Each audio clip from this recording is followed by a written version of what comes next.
લોકશાહી અને મતદાનના અધિકારની સુરક્ષા માટે કોંગ્રેસે દેશવ્યાપી જન અધિકાર અભિયાનનો પ્રારંભ કર્યો છે, જે અંતર્ગત ગુજરાત પ્રદેશ કોંગ્રેસ સમિતિના માર્ગદર્શન હેઠળ સમગ્ર રાજ્યમાં જન વિકાસ જનસભાઓ યોજવાનો કાર્યક્રમ ઘડાયો છે.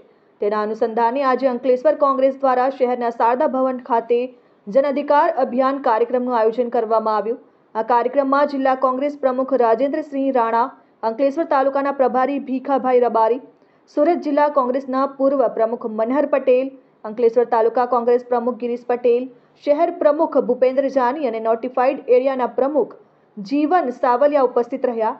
કોંગ્રેસ આગેવાનો દ્વારા કાર્યકર્તાઓને સંબોધિત કરી આવનાર સ્થાનિક સ્વરાજની ચૂંટણીમાં પક્ષને પ્રબળ જીત અપાવવાનો સંકલ્પ વ્યક્ત કરાયો છે. આ સભામાં આગેવાનો દ્વારા જણાવાયું હતું કે પ્રદેશ કોંગ્રેસ સમિતિ દ્વારા તમામ તાલુકા અને જિલ્લા કક્ષાએ બેઠકો યોજી આ અભિયાનથી કાર્યકર્તાઓમાં નવી ઉર્જા પેદા કરી આવનારા સમયમાં વિધાનસભા અને લોકસભા ચૂંટણીમાં પણ કોંગ્રેસને મજબૂત બનાવવાનો વ્યક્ત કર્યો હતો. સાથે જ લોકશાહીના મૂલ્યો અને મતદારોમાં અધિકારો પર થતા આક્રમણ સામે અવાજ ઉઠાવવાની જરૂરિયાત પર ભાર મૂક્યો હતો અને કોંગ્રેસે ચૂંટણી પ્રક્રિયામાં પારદર્શિતાના અભાવ અને લોકશાહીના સિદ્ધાંતોના કથિત ઉલ્લંઘન જેવા મુદ્દાઓને કેન્દ્રમાં લાવવાનો પ્રયાસ કર્યો.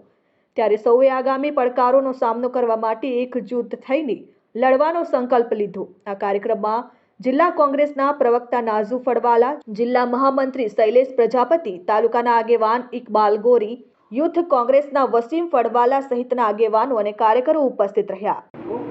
જન અધિકાર અભિયાન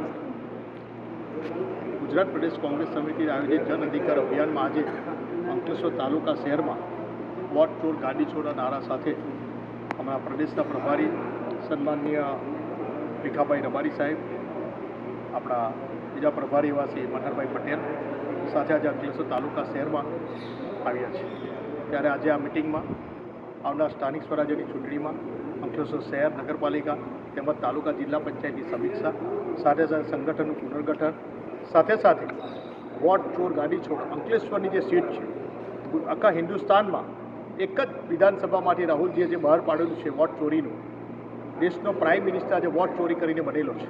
ત્યારે એવા સંજોગોમાં ગુજરાતના પ્રદેશ પ્રમુખ સન્માનીય અમિતભાઈ ચાવડા સાહેબે ગુજરાતમાં એક વોટ ચોરી કરીને પાર્ટીનો પ્રમુખ બુટલેગર આજે આટલા બધા વોટથી સાંસદ બનેલા છે. ત્યારે અમને ચોક્કસ ખાતરી છે કે અંકલેશ્વરમાં જે પરપ્રાંતીય વસ્તી છે, જીઆઈડીસીમાં, અંકલેશ્વર શહેરમાં, ત્યાં પણ ગરબર ગોટાળા થયેલા છે. ત્યારે એ લીડ આટલે સુધી પહોંચેલી છે.